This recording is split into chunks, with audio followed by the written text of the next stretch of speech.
दोस्तों, आप सभी ने डायनासोर्स का नाम तो सुना ही होगा। डायनासोर्स पृथ्वी पर पाए जाने वाले विशालकाय और खतरनाक जीव थे। इंसानों की जन्म से पहले धरती पर डायनासोर्स का राज हुआ करता था। इन्हें विलुप्त हुए इतने वर्ष बीत गए हैं, पर आज भी डायनासोर्स का नाम सुन के ही लोगों के पैरों तले जमीन खिसकने लगती है। दिल को दहला देने वाले डायनासोर्स के जीवन से बहुत से अनसुलझे रहस्य जुड़े हुए हैं। कल्पना कीजिए एक ऐसे जीव की जो हमारी ऊंची ऊंची इमारतों से भी बहुत बड़ा हो, जो मुंह से आग उगल सकता हो और जो किसी भी इंसान को कच्चा निगल जाए। इनके बारे में सोचकर भी आपको डर लग रहा होगा, पर दोस्तों आज भी लोगों को हमारी धरती पर 16 करोड़ साल राज करने वाले डायनासोर्स की असलियत नहीं पता है। जब भी आप डायनासोर्स का नाम सुनते होंगे, आप सभी के मन में डायनासोर्स को लेकर तरह तरह के सवाल आते होंगे, जैसे कि ये डायनासोर्स का जन्म कैसे हुआ, ये पृथ्वी पर कैसे जीवन व्यतीत करते थे, इनका अंत कैसे हुआ और क्या आज भी डायनासोर्स जिंदा है। तो दोस्तों, आपके इन्हीं सभी सवालों के उत्तर मिलेंगे आपको आज की इस वीडियो में, तो वीडियो को अंत तक जरूर देखिएगा। दोस्तों, आपको बता दें कि पृथ्वी पर मौजूद सभी महाद्वीपों पर डायनासोर्स के फॉसिल्स पाए गए हैं। वैज्ञानिकों ने डायनासोर्स के फॉसिल का अध्ययन किया है। ऐसा माना जाता है कि डायनासोर्स लगभग 200 साल तक के जीवन जी सकते थे। डायनासोर्स की बहुत सारी प्रजातियां थी, कुछ बहुत छोटे थे तो कुछ बहुत बड़े, कुछ का स्वभाव शांत था तो कुछ का हिंसक था, कुछ उड़ सकते थे तो कुछ नहीं उड़ सकते थे। माना जाता है कि कुछ डायनासोर 2 पैर वाले होते थे और तो कुछ 4 पैर वाले भी होते थे। ये सब डायनासोर्स पृथ्वी पर अपना जीवन जी रहे थे, पर अचानक से कुछ ऐसा हुआ जिसने पृथ्वी से डायनासोर्स का नाम और निशान मिटा दिया। तो आखिर ऐसा क्या हुआ था? वो कौन सी घटना थी जिसने डायनासोर जैसे बड़े जीवों की पूरी दुनिया समाप्त कर दी थी? तो दोस्तों, अगर डायनासोर्स के जन्म की बात करें तो माना जाता है कि डायनासोर्स 23 करोड़ साल पहले ट्रायसिक काल के दौरान अस्तित्व में थे। आपको बता दें कि जिस समय डायनासोर्स का जन्म हुआ था, ये दक्षिणी ध्रुव पर रहा करते थे, पर इन्हें सर्दी पसंद थी, तो समय के साथ इन्होंने उत्तरी ध्रुव पर भी अपना कब्जा कर लिया था। आपको जानकर हैरानी होगी कि हमारी पृथ्वी ने बहुत ही बुरे समय का सामना किया है। इसने ना जाने कितनी बार अंतरिक्ष से आने वाली चट्टानों की बारिश का सामना किया है। ये चट्टानें अनगिनत बार पृथ्वी पर आग के गोले के रूप में बरसती थी। धरती पर कई बार जीवन की शुरुआत और समाप्ति हो चुकी है। आज से 20 करोड़ साल पहले जब पृथ्वी एक बार फिर से सामान्य होने लगी थी, पृथ्वी पर पेड़ पौधे और वायुमंडल था, तब पृथ्वी पर रेप्टाइल्स रहा करते थे। माना जाता है कि इन्हीं से डायनासोर्स का जन्म हुआ था। रूलिंग रेप्टाइल्स को ही डायनासोर्स का पूर्वज माना जाता है। अब जो आप सुनने जा रहे हैं उसे सुनकर आप दंग रह जाएंगे।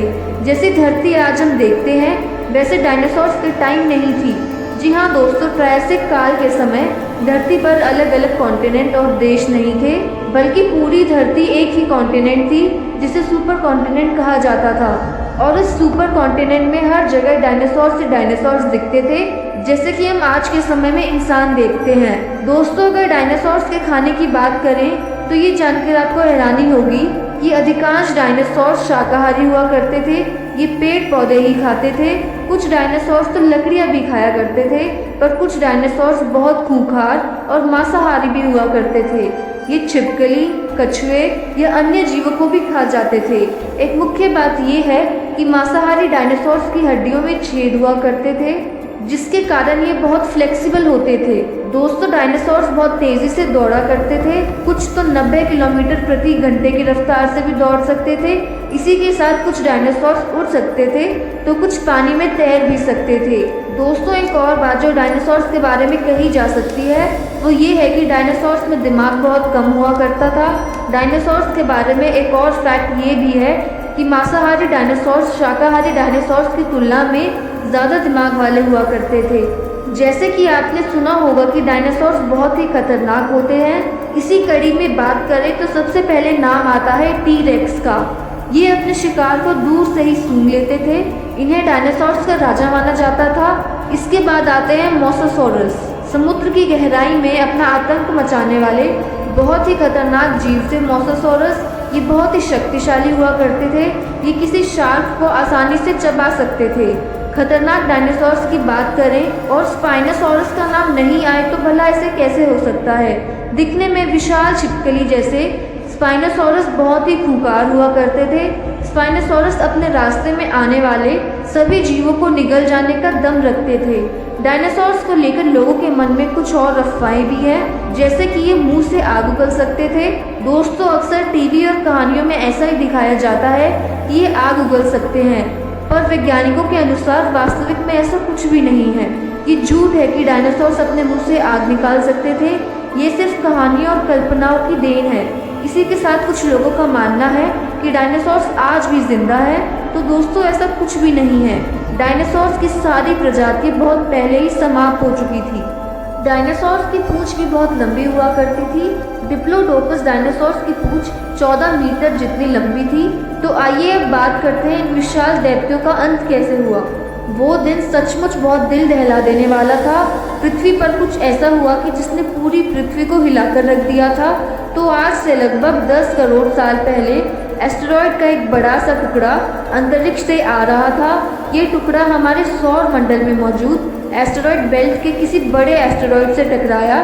इस टकराव के कारण इसकी डायरेक्शन बदल गई और ये पृथ्वी की ओर आने लगा। ऐसा लग रहा था कि ये जल्द ही पृथ्वी से टकराएगा, पर रास्ते में चांद आ गया था। पर हुआ कुछ यूं कि ये हमारे पृथ्वी के चांद से बिल्कुल नज़दीक से निकल गया था। अगर उस दिन ये चांद से टकरा जाता तो धरती पर शायद कभी इंसानों का जीवन संभव नहीं हो पाता था। जैसे ही एस्टेरॉयड का ये बड़ा टुकड़ा पृथ्वी के वायुमंडल में आया, फ्रिक्शन के कारण इसका टेम्परेचर बहुत ज़्यादा बढ़ गया था। ये एक बड़े आग के गोले के समान प्रतीत हो रहा था। ये भयानक आग का गोला जैसे ही पृथ्वी की सतह पर गिरा, एक बहुत बड़ा विस्फोट हुआ था। इसका तापमान 35,000 डिग्री सेल्सियस था। इस विस्फोट के साथ ही शुरू हुआ डायनासोर्स का महाविनाश। इस विस्फोट के तुरंत बाद पृथ्वी पर भूकंपीय तरंगें और सुनामी आने लगी। जगह जगह ज्वालामुखी विस्फोट होने लगे। पृथ्वी पर हर तरफ आग फैल गई थी। सारे डायनासोर्स इसमें जलकर राख होने लगे। आपको बता दें कि अगर डायनासोर्स विलुप्त ना होते तो शायद पृथ्वी पर मानव जीवन की कल्पना भी संभव नहीं